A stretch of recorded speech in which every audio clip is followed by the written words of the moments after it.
இந்த உடலுக்குள் வந்த உயிருக்குள் வந்து புகுந்தவளே, அந்தி வெயிலுக்குள் அன்பு மலருக்குள் என்றும் இனிப்பவளே.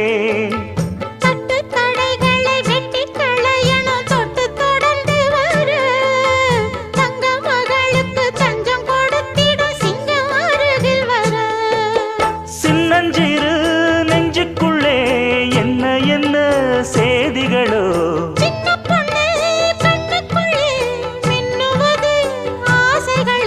சொல்லும் சொல்லில் தேனிருக்கு, சொர்க்கம் பக்கம்தான் இருக்கு, கையும் கையும் சேர்ந்திருக்கு.